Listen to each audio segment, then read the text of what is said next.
Hey, it's Aaron from GameEnthus.com, and today I'm taking a look at Rescuing Robin Hood from Castillo Games. Rescuing Robin Hood is a deck building, push your luck, solo or co-op game, 1 to 5 players, ages 10 and up, and estimates about 20 minutes per player.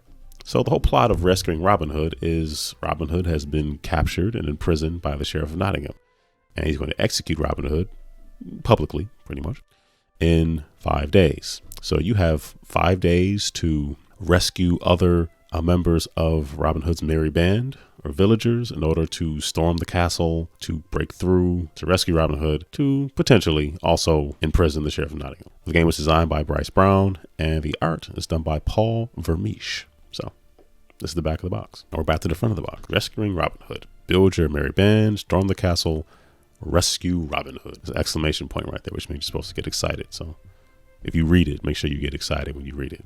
There's not an exclamation point here, but there is one here, so you can see the difference. Anyway, enough of that.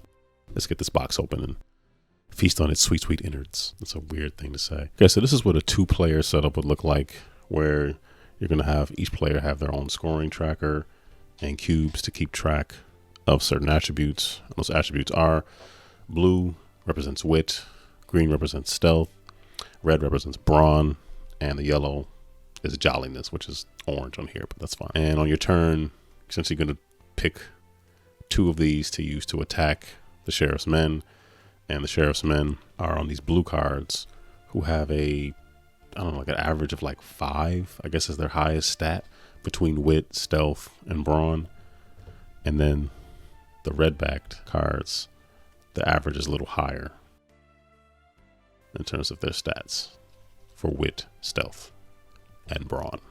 In addition to attacking with wit, stealth, and brawn, you also can use tokens. The scouting token, this pile here, allows you to reveal any 2 of the sheriff's guards from one pile, one row, if you will. The prayer tokens will allow you to move a guard to any position on that row, and that a single one does that. Using 2 prayer tokens allows you to eliminate a guard entirely. And then cookery allows you to add +2 to wit, stealth, or brawn. So all make more sense as we go on. So we have Robin Hood here in shackles. He's in prison. The game takes place over a course of 5 days. The sheriff is going to execute Robin Hood on the 5th day, publicly make an example out of him. So the 5th day is you having to take whatever you've accrued and fighting your way through to rescue Robin Hood, and if you wish, trying to defeat the Sheriff of Nottingham as well. But the actual main goal of the game is to rescue Robin Hood. Once he is rescued, here he is clearly in bondage. Once he is rescued, he joins you and you get his stats as well. And the shackles are off his feet, so now he can dance. If you get that, good on you. The band leaders. The band leaders are the character that you are picking who's going to work in conjunction with some of the villagers. So you have a band leader, and then the band is comprised of the leader and then some of the villagers. The villagers with no icons in the upper right corner are just the starter villagers, whereas each player would just get, you shuffle them up, each player gets 8. And as you're going through the different days, you are rescuing bronze level, silver level, and gold level villagers to strengthen your band. That's where the deck building aspect comes into play, where you start off with 8 standard villagers. And then as you continue on, you can get villagers who have higher stats and may come with prayer tokens. And some of the starter ones come with cookery, scouting. And your actual band leaders also can come with some of those attributes, like Fire Tuck always starts off with 2 prayer. Will Scarlet always has a scouting token. And then Maud Lindsay here has starts off with a cookery and a scouting token. Bear those in mind. Lady Christabel has a certain ability. It says when Lady Christabel uses cookery, it increases the band strength by 3 instead of 2. Interesting. So she gets a boost for cookery. Whereas Much the Miller's Son gets once per turn, you may give 1 of your characters to another player. They must give you 1 from their hand in return. That's interesting. I don't think I've used that one yet. The days are pretty much broken down by these cards. So for a 2-player setup for day 1 and 2, you're going to rescue 2 bronze level villagers, 2 silver level villagers. But this villager will be guarded by 2 blue guards, 3 blue guards, 8 blue guards. That's day 1 and 2. And then day 3 and 4, it gets a little tougher. Where you have 4 guards guarding a silver level villager, 3 reds, which are harder, guarding a silver, and then 10 blue guards guarding a bronze and a gold. And as you work your way up to day 5, so there's a 2-player setup for day 5 here, where you have all red. So yeah, no joke. So 1 and 2 are what you have to do. So you have to go through the castle, which has a lot of stats. I mean, this is what you need: 24 wit, 24 stealth, or 24 brawn to go through the castle, plus 6 red guards, then an additional 7 red guards. That's a lot. So, but there's some different variations. Like this is one particular day 5 for 2-player setup. This is the storming the castle. This is the castle rescue. So there's different variants, and the bonus quests you can see come from some of these challenges. So when a particular day has a certain challenge, you would pull out that card. So this one says each band leader has 3 less brawn. Makes it, oof, yeah. Scouting tokens reveal 1 less card than normal. Oof. Ouch. But the challenges do award you points.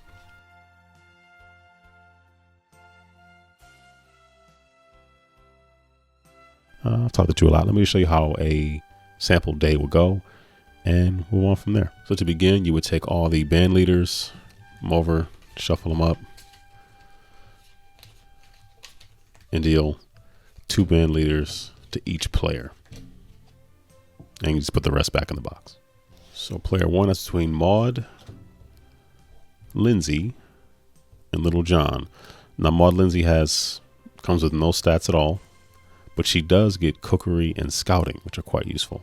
Little John is going to always contribute 4 brawn to your overall tracker. Maid Marian has 4 wit, and Lady Christabel is going to have a boost when she uses cookery. I'm going to go ahead with Little John and Maid Marian. Also, I don't know if you can read them or not, but some of the puns are just hilarious here. You have Hughes on first, and it over. Yeah, there's a lot of pretty good puns that are in this game, I gotta say.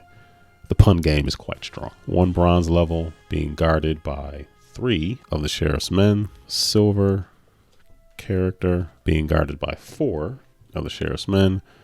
And then we have and it over here being guarded by 8 of the sheriff's men. The first soldier, guardsman, marksman, whomever, always is flipped up. So that's whichever guard is furthest to the right is always flipped up, so you can see their stats. There's something to go on. I also have to deal out some decks to the players. So each player will get 8 cards. And pretty sure the rest can just go back in the box. They get 8 cards. They would shuffle them up and deal out 4. All right, so player 1, let's take a look at how the stats are going to work. So the only tokens we have here would be Gamulus gets 1 prayer token. And in terms of overall stats, so let's do brawn first, going from John. So Little John has 4 brawn by default. So we put 1 red marker on 0 for the tens place and on the 4. So 4. Makes sense? 5, 6, 7, 8, 9, 10. All right, so 6 between the band right here plus the 4. So that's going to be a 10 in tens place, and then a 0 in the ones place. So 10 brawn, not bad. Let's do stealth. So stealth, we have 1, 2, 3, 4, 5. So 5 stealth. So 1 goes on 5, 1 goes on 0 in tens place. Wit is going to be the blue, so that's 5. That's 7. That's going to be 7 wit. And then jollies. Jollies can essentially augment any of the other 3 attributes. So for jollies, we have 1, 2, 3. So put 1 on the 0 in the tens place, and then go on 3. And going along with how wit would work, wit allows you to attack each soldier individually on a particular row. You can't mix and match. You're attacking one of these 3 areas. 1 by 1 is how wit works. Stealth allows you to attack any revealed or unrevealed cards in a row at the same time. So you could do 2 out of these 3. You could do 3 out of these 4. You could just do one if you wanted to. Brawn is the absent. Brawn is just kind of just going in, just yelling and hurling something. Brawn essentially means you think you have enough to just take on everything. So if you were going to use brawn, you're probably most likely to use brawn here, because there's 3 cards, as opposed to here, where there's 8. And you can only see one of them. I mean, you're definitely taking your chances with brawn, but the push your luck element is also there with wit and stealth. All right, so our highest stat is brawn. We do have 3 jollies. Now, other important thing is you can apply jolliness to boost any one of the stats before you attack. You also can pass brawn and jolliness to another player. So anything that's unused for me, I can share. Little John can share with Maid Marian to help her also come in and defeat some of these enemies. So let's see how that works. So 10 is our highest right now. So let's say another important fact, you can only use 2 of these attributes per turn. I can't use wit, stealth, and brawn. I have to pick 2 of them, 2 of the 3. Now I can apply jolliness to any one of them. Well, I'm assuming you'd apply jolliness to the ones that you're going to use. But yeah, 2 out of 3. So I'm going to start off here with Hughes on first here. And these tokens I can use during my turn or anyone's turn. So I haven't done all the second player's stats, but I do know the second player is going to get a prayer from Isabel and a cookery token from John here. You can play these even when it's not your turn. If this another player can see you're having difficulty, they can help you out with a scout, help you out with a cookery to boost some of your stats, or a prayer to help you. I'm going to use Gamelis's prayer here, and I'm going to move this card to the front, which also means I get to reveal it, thus telling me more of what I'm going to need to defeat all these soldiers. So now I can see if I'm going to use brawn, I'm at 8 now. 2 and 6. So right now I'm at 8 with an unknown factor here. You know, the soldier here could have 6. Let's see what happens here. So what I'm going to do is I'm going to spend my jollies. I have 3 jollies.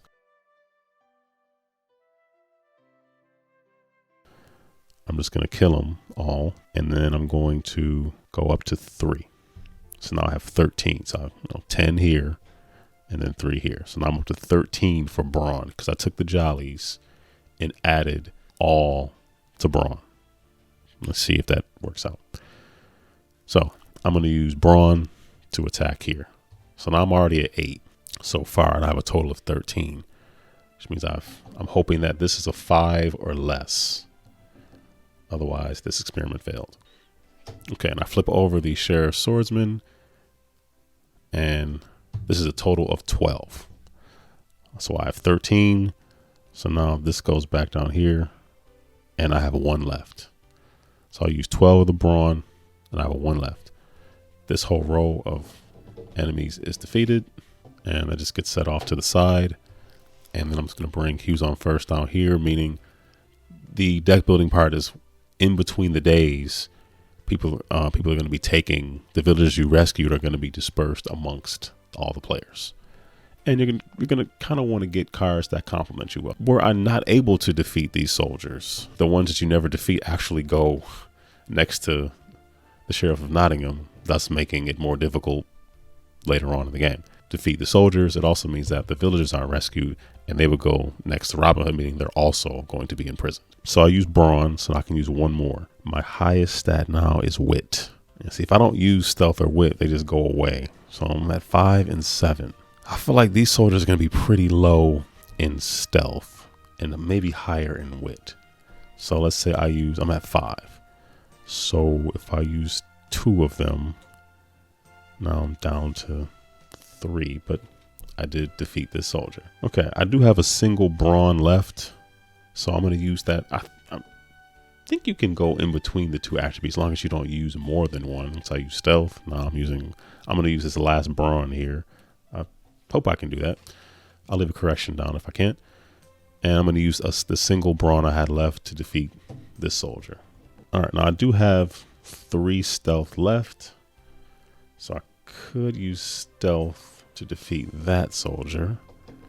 which means I have 1 stealth left. Well, you can only use 2. So I mean, I have enough wit to defeat this enemy, but I can only use brawn and stealth. That's what I started using. Not too bad. So I'm going to come over to player 2 here. Let's see what their stats are.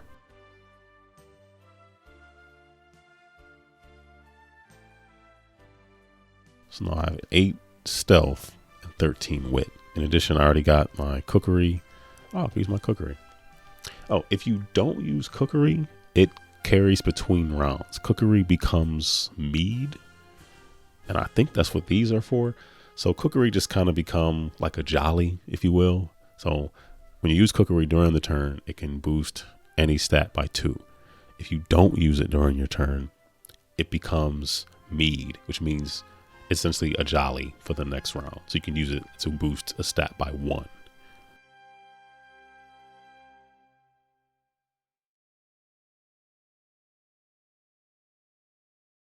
Oh boy. Yeah, I don't have enough. So I'm at 1 for stealth, but I'm at 4 for wit. So unfortunately, Handed Over is not getting rescued. So these soldiers are going to be added, and then Handed Over with her really nice stats. What a shame. It's going to be locked in prison. That could have gone better. That's all right though. That's the game.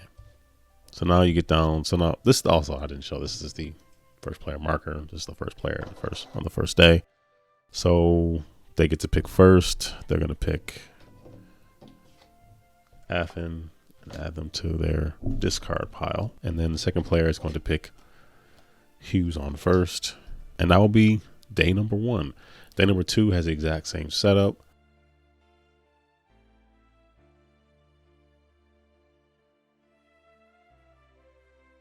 So the band that you currently have would go away, and you would deal out another 4 cards. And then, of course, for the subsequent turn, this would get shuffled and so on and so forth. So band will go away, and then your other 4 cards will come out. All this money, calling it good.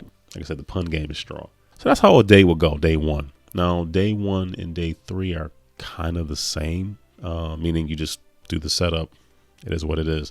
At the end of day 2, you'll be able to just pick your top 8 cards and then put the other cards into Sherwood Forest, like a pile on the side. And any cards that are in Sherwood Forest give you a boost as you go into day 5. I think it's for every 3 villagers in it, you get jolly, or you get a boost for every 3 villagers in it. The end of day 4 enables you to just pick your top 4 cards. So there's no more deck really. You're just picking the top 4 cards you want, and those are the cards you're going to go into day 5 to hopefully rescue Robin Hood with.